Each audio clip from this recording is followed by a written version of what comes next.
So Ilja Dragunov just returned to WWE SmackDown and he won the flipping US title. And there's actually a lot to this to talk about, especially when you do remember what happened on Raw. But overall, I just thought SmackDown was a lot of fun. There were still a couple of things where you're allowed to raise your eyebrow, and we'll get into that too. But yeah, bravo for WWE for taking this week, and be it because they wanted to or because they were forced into doing it, actually having some courage, to use dumb words, and showing some risks. And as you are here as well, please do subscribe if you do want daily ridiculous content. And I'm also going to try and throw you towards my TikTok, which is a terrible 2025 thing to say. Search for Simon Miller. That's where all of my producing wrestling promos badly skits are going. I did the Shockmaster yesterday, and because everyone is being so nice about them, and because I'm struggling to get them on YouTube for the usual obvious reasons, check them out and call me an idiot. Now, yes, ignore my strange colour today. Amazingly, I am facing Rhino later. That's right, former WWE and ECW superstar Rhino for Ultimate Pro Wrestling. And actually, if you go to UPW, their YouTube channel, they'll probably try and live stream it. If not, they'll put the match up there at some point as well. But yeah, I got a mega tan because UPW's only place that books me as a heel. Everywhere else I'm a babyface, so I like to look ridiculous. But Ilja Dragunov, way more important. I didn't know that he was coming back last night. I think there was a spoiler going around. I missed it. Again, it's just the nature of 2025. I try not to worry about it. It really ties into the overall US Challenge format that Sami Zayn has been doing. And this explains why all of a sudden the Blue Thunder Bomb became his finish. It's actually really clever because he's protected the haluva kick by adding the Blue Thunder Bomb into it, which goes to show it is still the least devastating move in all of sports entertainment. But because he won his last 3 matches with that combo, everybody thought it was going to beat Ilya. It did not. He kicked out. Everybody went crazy. And of course, then Solo Sikoa got involved and cast some distraction because of course he was going to do that. But now Sami Zayn can go back to using just the haluva kick. I'm advocated because I told you that move sucked. I like the move, by the way. It just never beats anybody. Really smart, really, really clever, good professional wrestling. And surprise, surprise, Sami Zayn knows what he's doing. But yes, honestly, Ilja Dragunov has been out for a year. You can argue that when he was called up to the main roster, he hadn't really established himself as a Raw or SmackDown talent because he was more associated with NXT. So to all of a sudden give him the US Championship and beat Sami Zayn in the US Open Challenge after Sami Zayn has essentially been the highlight of the last few weeks on Friday nights, that is good professional wrestling booking, and that is the kind of thing we need to do more of. And the major reason for that is the old thing that I always go on about, weekly wrestling television. If you're going to give me 52 programs just on SmackDown, another 52 with Raw, another 52 with NXT, we're all nerds, right? So 52 of Collision, 52 of Dynamite, maybe you're watching Ring of Honor, maybe you're watching Impact. Every now and then, I think you do have to look outside your own walls. And I mean, even if you are just a WWE fan and you're only going to watch WWE content, it's 104 shows a year plus pay-per-views on top. That is an incredible... Well, it's incredible asking, right, when it comes to your time. So if all of a sudden you get a big surprise and we can introduce a new superstar, which WWE needs right now, brilliant, excellent. Match was great as well, way and beyond the best thing on SmackDown. You should definitely check it out. I am a bit worried about Ilja Dragunov, not that he needs my worries, but he's got a massive knee brace on his knee, right? And he's already running wild. He went 130 miles an hour. Sami Zayn was like, all right, yeah, bro, I'll do it too. You want to play some tennis? I'll play tennis as well. But it was great in terms of just sitting there and enjoying two people kick the crap out of each other. I personally, I love Solo Sikoa and the MFTs. I thought they were very fun on this show. I didn't need a distraction. I think sometimes people can win and sometimes people can lose. It is meant to be simulated sports. And like today, there's a whole Premier League calendar on. Some of the favourites will win and some of the favourites will lose. That just ties into the narrative of the season. That's the same with the NFL, the NBA, whatever. So wrestling can do it too. I think WWE does over-rely on that because they wanted to protect Sami Zayn. I don't think Sami Zayn needs protecting. It's a different video. Well, we've done that video, but it's just the way that I do feel. But it's a net positive, to use dumb financial terms, because he is now the US champion. You could probably do a little bit of a rematch. Maybe you can do a tag team match. And it just sent the information out there. He is a big deal. We are going to be doing something with him, and you should be happy that he's back. Even if you're not an Ilya guy, that's okay. We've fit him in at a certain level. And given other news that we do have to talk about later, absolutely is the time to cement new stars. And then, yeah, the MFTs beat them all up. And Phoenix was out there too because the MFTs are beating him up because they wanted to have their picture taken. This really did make me laugh. I mean, it was very old WW, I would say, but we got to the point. And then, of course, the Wyatts teleport in. And it looks like we are going to do the Wyatts versus the MFTs, which is interesting because how does the rest of the SmackDown tag division feel about this? Because really, the MFTs are only getting it because they've been absolute assholes. Although we saw everybody kind of come back to this episode of SmackDown from the tag division. We had the Motor City Machine Guns versus the Gazas just because they fell out too. It was the 1 year anniversary in WW of Alex Shelley and Chris Sabin. Where the flub did that go? So Angel and Berto were like, well, who cares, man? So they had a match. The Motor City Machine Guns won. Then we saw Fraxium and DIY also fall out because Tommaso Ciampa didn't like Axiom's mask. You see what I mean? This is ridiculous stuff. But I think we've just come up with small story beats because now they're all going to get back involved again. We can do the MFTs versus the Wyatts. Maybe there's something going on there with the SmackDown tag team titles. And then we can get back to where we were. It just needs more stories. That's where it failed last time. And look, the Bertos and Motor City Machine Guns, why is that so hard to say, was a really good match. But we can't really dive into it because it was just a really good match. It was there, I think, as a showcase and to remind you. But it's crazy. The rumor going around now is that Bron Breakker and Bronson Reed were meant to win the Raw Tag Team Champions. We're not going to do that now because the whole Seth Rollins thing. Or maybe you still could, I don't know. But this is why I still think we need to converge these championships together, because if all of a sudden you did do that, the New Day can be inserted back into this. Obviously, Finn Balor and JD McDonough. You got the War Raiders, the Creeds. They have vanished. It's not enough for Raw. But when you put it on SmackDown and maybe even incorporate NXT like the women's tag team titles, I just think that would raise it up to where it needs to be. However, I do like the MFTs versus the Wyatts, even though it's a little bit like, why are we rewarding like, what's the word I'm looking for? Assaults. But I just like Solo Sikoa. I like the fact they're all paying themselves like the GOD guys. And every single person in this is good. Like, Solo is great. Tama Tonga is great. Tangaloa is hilarious. And JC Mateo is also good. And Talatonga, I'm the tallest Tonga. So they have all the skill that they need. We just need to kind of fit them into storylines. But again, if I was going to give you a headline from this episode of SmackDown, I think it was not necessarily a big reset, but a very sort of wink, wink, nudge, nudge that we are about to head in a new direction. And I think some of it may be down to outside forces. But once again, as we saw on Monday, it may not be the worst thing in the world. Now, some of it sucked because there was a rumor all week long that Jacob Fatu was going to have to take some time off due to non-wrestling related stuff. I don't think we should speculate on this because it could be personal. And that's why wrestling, it doesn't matter. I couldn't care less if he's on TV or not, if he does have something he needs to sort out in his real life, because nothing's more important than that. Of course, I want him back healthy and happy as soon as possible, because as far as I'm concerned, he's a future main eventer. But we had the crime scene, the murder scene, where somebody clearly tried to kill him. There was blood all over the floor. And we heavily insinuated that it could be Drew McIntyre. I've seen some people fantasy booking, I suppose it should be Cody Rhodes. I think that would be terrible. That doesn't fit the Cody Rhodes character at all. Even if you were going to have Cody turn heel, I think it needs to be way more blazing than just the look what I did a few weeks ago. But it was meant to be a number one contender match. Nick Aldis told us that at the start of the show. We're going to do Drew versus Jacob, and the winner gets Cody at Sandlight's main event. Then yes, I presume Drew McIntyre murders this guy. He comes out and says, I should be number one contender right now. And Nick Aldis is furious at this. Doesn't accuse Drew. He just went, if I find out it was you, I was like, come on, Nick, I've got a pencil. I'll sell you, even though you need a pen. And then Cody Rhodes was so pissed off, he walked out in his street clothes, or his suit, and they had the match for the world title. Now it ended with Cody just clocking him in the face with the title. I like it for two reasons. One, Cody did his big opening Roo-Rah promo at the start after losing to Seth Rollins. That's one of my eyebrow raises, right? The Tiffany Stratton stuff, which was just, I'm going to take on Kiana James.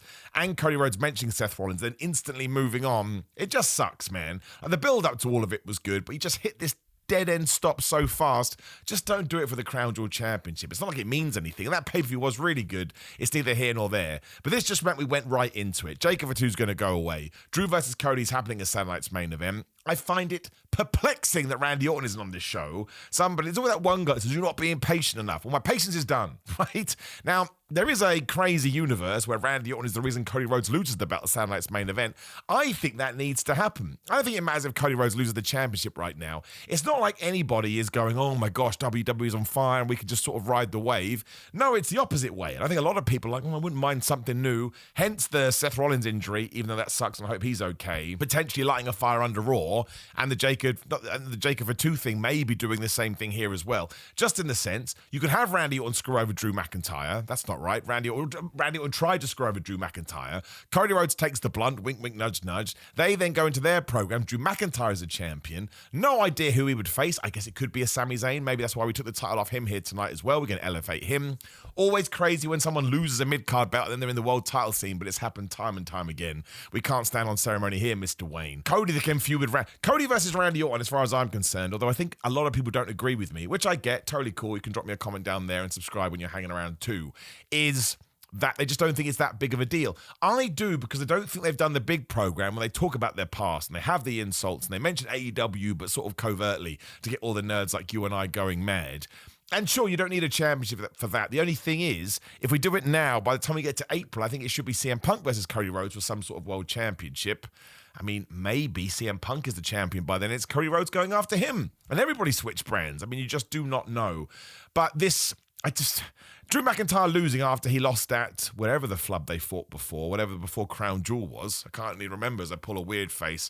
I just think you are running the gambit by having Drew McIntyre lose again. He would have to go away from the world title scene. I don't think you can get a third match out of it if you're 0-2 against the champion. I still think Drew McIntyre would have won, even if Jake of the two didn't have to go away. I think he would have screwed him real bad, and then what Jake would have done, I don't know.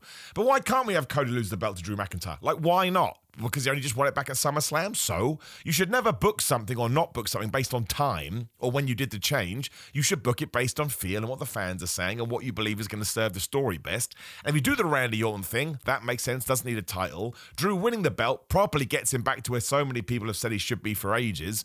And then, yeah, he can feud with a Sami Zayn. I'm trying to think who else there could be. There's probably somebody I'm not thinking about right now. You can't throw LA Knight back onto SmackDown because he only just left. I mean, you could do it with a Jey Uso. Jey Uso and Drew McIntyre had prior beef.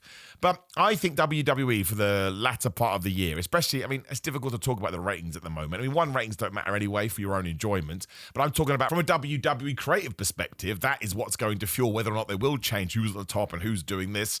And it could be down to this crazy new rating system, which is why there has to be an asterisk. But if they are not happy with where they are, change the pack, change the titles, change the card. Cody Rhodes is goated for life, man. He's one of the best. When they were booming, he was the guy, sort of leading the charge, as well as Roman Reigns. But John Cena is going away in a couple of months, so you want to kind of plant the seed now so that once Cena has gone, no one's like, oh, I'm not going to watch anymore because you've already enticed them in. So, liked all of this, like Cody getting so mad that he thumped Drew McIntyre in the head with the championship, did a big dive onto the wrestling security and Drew McIntyre to end all of this.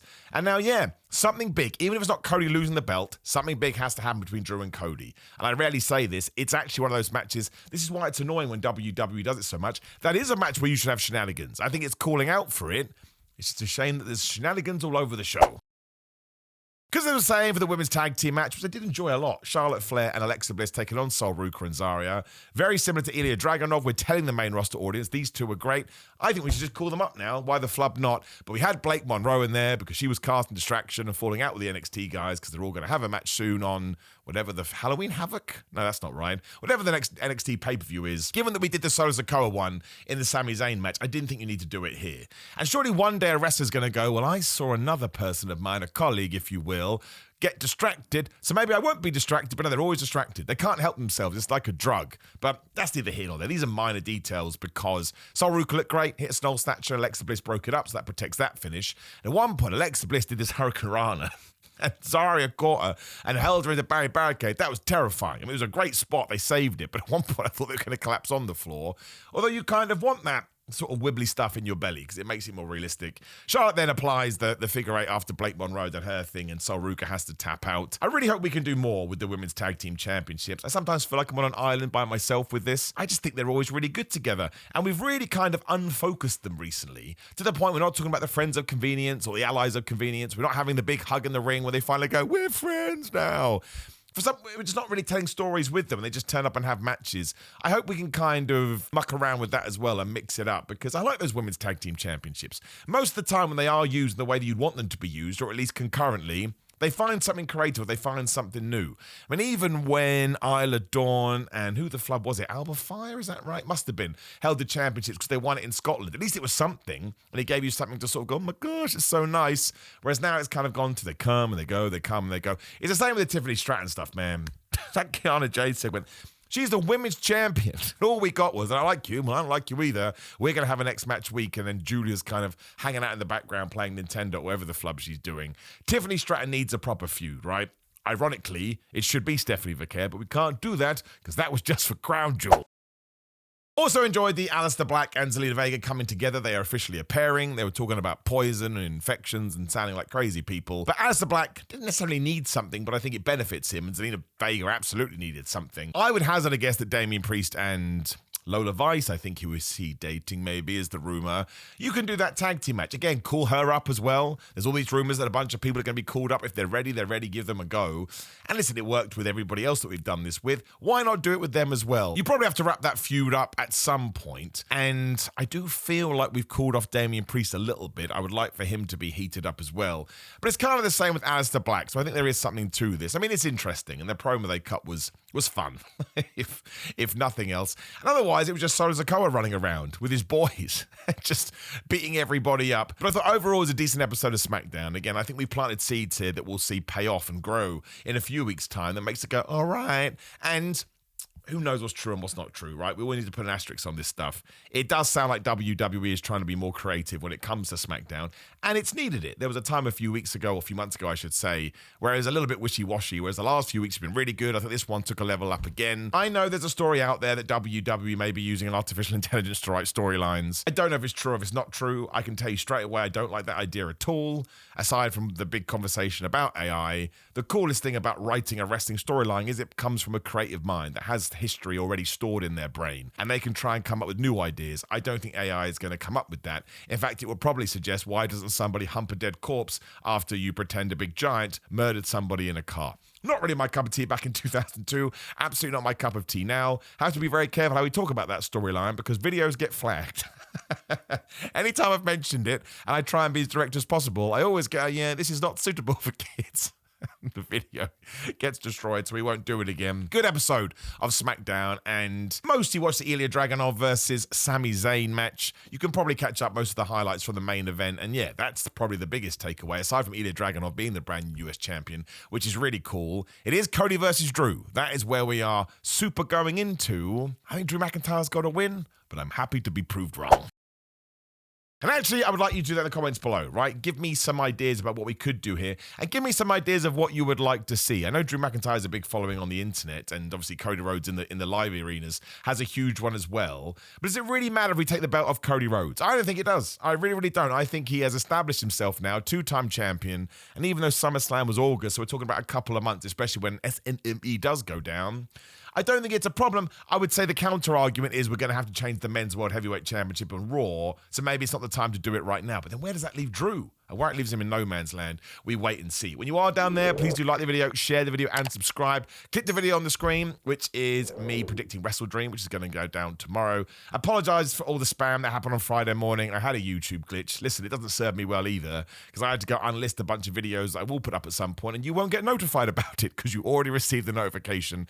It's annoying, but it's live, but I did want to apologize. Also, please go to grillamine.com/Simon. They're doing mega deals at the moment. Use code Simon, get money off. I drank one of their energy drinks yesterday to get me through a ton of videos I had to do. I wouldn't promote these if I didn't think they were brilliant. I really do think they are. Also, nordvpn.com/Simon Miller. Watch stuff on Netflix. It will be cheaper for you. I didn't say that. Patreon.com/Simon316 for my wrestling watch-alongs. Only $5. Come say hello at Simon316 on social media. Talked about TikTok. It is the same with Cameo. Search for Simon Miller. ProWrestlingTees.com/Simon Miller for my wrestling t-shirts. And that's it, my friends. Now I have to go get warmed up and ready for Rhino, which I'm both excited and terrified about. If you are coming down, I'll see you there. Isn't it fun to be a wrestler? I mean, yes, but he's going to kick my ass, and he's probably going to gore me. But what a wonderful thing I'll be able to tell you next week. I've officially been gored by Rhino, which I do believe my life has peaked. It's downhill from here. Goodbye.